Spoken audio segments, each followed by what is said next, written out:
दी। देखिए, रामदेव जी को आंदोलन करना चाहिए, क्योंकि इसके पहले एक आंदोलन उन्होंने स्वदेशी को लेकर के किया और पूरे देश का दौरा किया था। और फिर स्वदेशी से शुरू हुए थे और नकली कोई ब्रांड उनसे बचा नहीं जिसका उन्होंने काम न किया, और चड्ढी तक बनाने लगे। अब जरूरी है कि रामदेव जी आंदोलन करें, लेकिन शर्त हमारी ये है कि इस बार सलवार न पहने। जैसे सलवार पहन करके जैसे रात में भागे थे, औरतों का वेश बना करके भागे थे, वैसा ना करें। इस बार दमदारी से आंदोलन करें। कुछ उनको राय सर, टिप्स वगैरह कुछ उनको राय देंगे, टिप्स वगैरह, जैसे कि सलवार कमीज न पहन के अब मतलब धोती पहने, या मतलब किस तरीके से सामने आए? बाबा वाले बेस, जो उनका बेस है वो बेस रखा है। अच्छा। लेकिन वो बाद में आपने देखा होगा, अन्ना हजारे के आंदोलन में अचानक वो सलवार पहन लिए और सूट पहन लिए, वो भाग गए रात में। तो आंदोलन करना चाहिए तो दमदारी से करना चाहिए, इसे अपने बात पर दृढ़ रहना चाहिए, अच्छा हो या बुरा हो उस पर कायम रहना चाहिए। अच्छा, अखिलेश यादव ने कहा है कि अखिलेश यादव के बयान पर कि देखिए, आप वहाँ से यहाँ आ गई। हाँ, बताइए इस पर आप। हाँ सर, वो जैसे ये कहना है कि जैसे दमदारी के साथ, दमदारी यानी चलिए वो लिपस्टिक आपने जैसे बताया था, सलवार सूट पहन के भाग गए, तो असली माने में जैसे जिस तरीके से एक मजबूत आदमी आता है, तो उनको कोई अपनी मतलब आपकी ओर से कोई राय देना चाहेंगे, टिप्स कि आखिर किस फॉर्म में आए? रामदेव बहुत मजबूत आदमी है। अब वो केवल बाबा नहीं है, बहुत बड़े उद्योगपति हैं। बाबा का तो भेष है, भेष से कोई आपत्ति भी नहीं है, लेकिन अगर वो आंदोलन खड़ा कर रहे हैं किसी विषय को लेकर के, तो उस पर उनको टिके रहना चाहिए।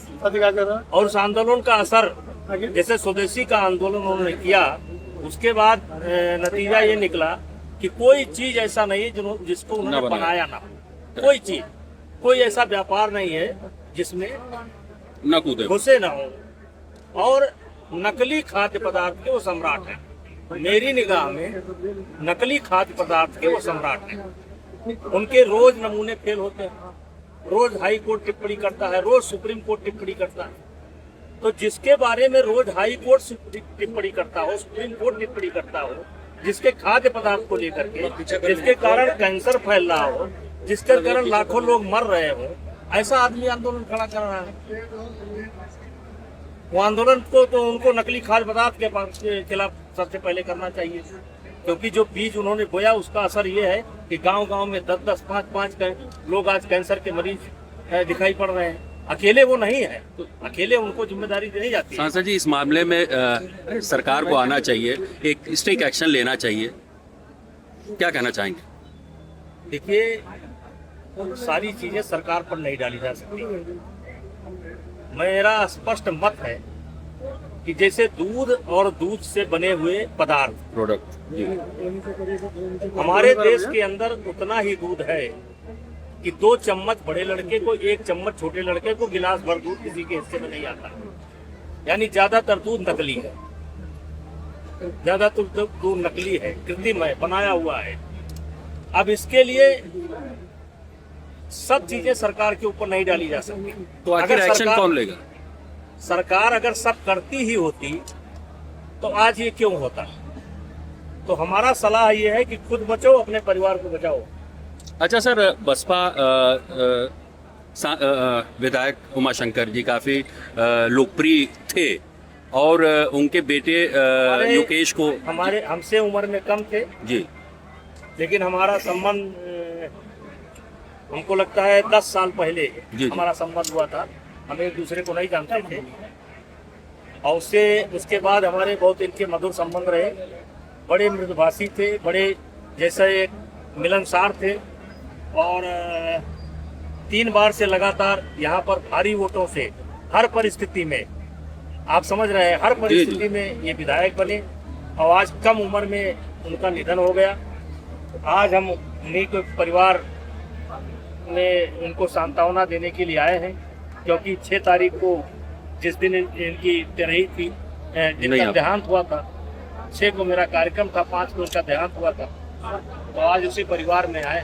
सांसद जी, आप दिल के बहुत साफ व्यक्ति हैं। ये भरपाई जो बीएसपी ने सिर्फ एकमात्र जो विधायक थे उनको खो दिया, बसपा इसकी भरपाई कैसे करेगी? दूसरा उमर शंकर सिंह नहीं पैदा होंगे। ये रोज रोज जो है ऐसे व्यक्तित्व नहीं पैदा होते हैं जो खुद ही कुआं खोदा हो, पहले जमीन तलाशा हो, फिर कुआं खोदा हो, फिर पानी पिया हो, फिर पानी पिलाया हो। ऐसे व्यक्तित्व बहुत कम मिलते हैं। इनको वसीयत में कुछ नहीं मिला, तो इनकी भरपाई तो नहीं हो सकती है। लेकिन समय के साथ ये समय का पहिया है, चलता रहता है, चलेगा। ये परिवार भी रहेगा, राजनीति भी रहेगी, बसपा भी रहेगी, सपा भी रहेगी, भाजपा भी रहेगी। इसी का तो नाम दुनिया है। अखिलेश यादव के 54 रुपया बनाने वाले बयान पर जयंत चौधरी का साथ दिया है। मायावती ने कहा है कि अखिलेश यादव को माफी मांगनी चाहिए। इस पर मेरी कोई टिप्पणी नहीं है। ठीक। अच्छा सर, देखा जाए तो जैसे कि आपने कहा कि रामदेव के बारे में कि जो भी आना चाहिए उनको सामने आना चाहिए और मजबूती के साथ आना चाहिए। आप रेसलर भी रहे, मजबूत बॉडी से लेके हर चीज़ मजबूती से आप रहे, तो कहीं ना कहीं देखा जाए, और आप जो हाई कोर्ट है जो वहाँ से भी आप दोषमुक्त हुए, तो क्या लगता है आपको कि एक तो 2027 का चुनाव भी सर पे है और ऐसे में आपकी भागीदारी बहुत इम्पोर्टेंट माने रखेगी, तो उम्मीद क्या है आने वाले समय में? आप बीजेपी के साथ रहेंगे कि कैसे आपका रोल क्या रहेगा? देखिए, हम भी राजनीतिक प्राणी, बेटा एक विधायक है, हम सांसद हैं, और अब भी हम समाज से जुड़े हैं और हम ईश्वरवादी हैं। हम भाग्य को मानते हैं, जो ना मानते हैं वो ना माने। जो प्रकृति को चैलेंज करते हैं, भाग्य को चैलेंज करते हैं, ईश्वर को चैलेंज करते हैं, जो माने या ना माने। कुछ चीजें हम आपके हाथ में नहीं होती, कर्म करना केवल आपके हाथ में है। तो कर्म, राजनीति में जो कर्म होता है वो सारे कर्म को मैं कर रहा हूँ, आगे परिणाम जो ईश्वर ने लिख रखा होगा वो होगा। 2000 चंदा चोरी में शायद सांसद जी, आपका हर सवाल विवाद वाला ही है। सांसद जी, देखा जाए तो कहीं ना कहीं जो आज की परिवेश की जो राजनीति है, कहीं ना कहीं एक दूसरे पे आरोप लगाने का है, लेकिन आपको हम लोग देखें कि बड़ा स्पष्ट रहते हैं, जिसके साथ हैं तो हैं। सरकार को लेके, योगी सरकार को लेके जो स्थिति बनी, जो स्थिति इस समय चल रही है लॉ एंड ऑर्डर को लेके, सर उसके बारे में क्या आपकी राय है? अब बोलने का समय नहीं है।